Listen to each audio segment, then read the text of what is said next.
Hello everyone, welcome to From the Star Wars Home Video Library. I'm your host Nathan P. Butler. This is a supplemental episode being released around the end of July 2015, slipped back into the playlist with the episode that is a supplement to, which is episode number 17, making this 17.1. That episode, by the way, 17, was released back in 2013, hence why at this point you have a different background, better picture, better sound quality and whatnot here than you have that early in the playlist. I just took this, recorded it in 2015, slipped it in, so if you're watching in playlist order to see how things unfold, you're seeing this still in somewhat of a chronologically sensible manner. If you're watching this just through a link on Facebook and whatnot, this explanation probably isn't necessary because you're probably watching it as it comes out. In episode 16 of the show, we took a look at the VHS releases and then the DVD releases of The Phantom Menace in 2000, 2001, and 2002. In episode 17, for 2002, we took a look at the VHS and DVD releases of Attack of the Clones. Now we look at an oddball release that brings together the DVD releases of The Phantom Menace and Attack of the Clones without Revenge of the Sith, also in 2002. So, for a quick refresher, if you wanted to get these on VHS, you had your widescreen video collector's edition here of The Phantom Menace to be able to get this in widescreen in the US on VHS. All kinds of goodies in it, only available in this set. eBayers sometimes put just the tape on eBay and whatnot, but that is not a full product. This is the full product and the only way you could have gotten it. Pull it out of here and sell it on eBay, that's great and all, that's still not selling a full product. You then had the full screen VHS edition of The Phantom Menace. That's the regular retail version, or as we saw back in episode number 16.1, you have The Phantom Menace in that clamshell case from Toys R Us. You can also pick up Attack of the Clones on VHS. Phantom Menace was in 2000. Attack of the Clones is 2002. There is no widescreen version. This is full screen only on VHS. And if you wanted DVD, you could start picking up the prequel films on DVD in 2001. In 2001, we had the release of The Phantom Menace in widescreen, but no full screen accompanied it at the time. Then came 2002, and you could get the full screen version of The Phantom Menace. You could also then get the widescreen version of Attack of the Clones, and you could get the full screen edition of Attack of the Clones, again, all on DVD. Fast forward 3 years to 2005, you will eventually be able to get Revenge of the Sith widescreen on DVD with no VHS accompaniment, and Revenge of the Sith in full screen on DVD, and they will eventually take the widescreen versions of each of these films and put them together in slim cases in 2008 into the prequel trilogy boxed set on DVD, the last time before they tweak it for the 2011 Blu-ray editions.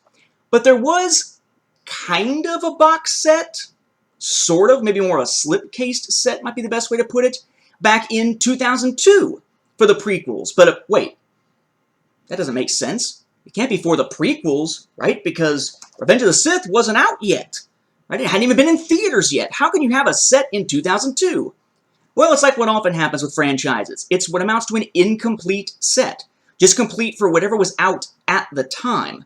So what they did was they took the full screen version of The Phantom Menace and the full screen version of Attack of the Clones, put them together, and gave us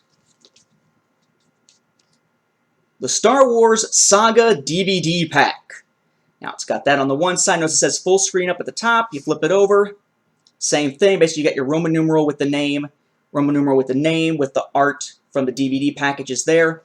On the side, so the Episode 1, Episode 2. There you go, with Star Wars splitting it in the middle. Bottom just has your UPC symbol and that sort of thing there. Top, Episode 1, Star Wars Episode 2. Open it up, and it's just the full screen versions of those two films. Same discs and everything, the only difference really being the fact that at least in one of the cases they got a little thing covering up the UPC symbol, the barcode, and whatnot. This was a very flimsy little cardboard container, mine's not in that great a shape, that was used to basically package up those two full screen releases into a box set for those who hadn't bought it yet, released at the same time as those individual full screen DVD releases. It's an oddity. It's not a full boxed set. We don't see that very often with Star Wars. In fact, we almost never see that happen, and yet here it is as an official box set. Not some store taking two, putting them together, putting some tape around them, and labeling it as a special little two-movie set, but an actual, real, legit two-film set. When the actual trilogy, of course, has 3 films in it. They gotta jump on things here. What also makes this unusual is, notice it is full screen.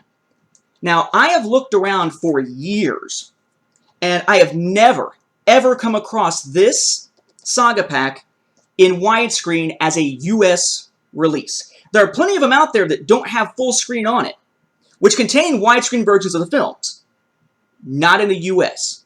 Constantly on places like eBay, you'll go on, find something like that. When you really get a chance to look at the packaging, it's not a US release, and you can tell because either down here, or down on the other side, or on the bottom in one of the pictures, you'll see different ratings labels for countries other than the United States. The US ones don't have those. So it seems to be, at least from all the evidence that I've seen, that this was only released as a Saga pack in full screen, which I find kind of weird because you would think that widescreen would be the way to go and what people would want if they were going to buy both of them, but that doesn't seem to have been available.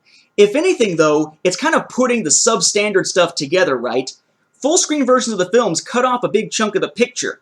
They're substandard versions of the Star Wars films.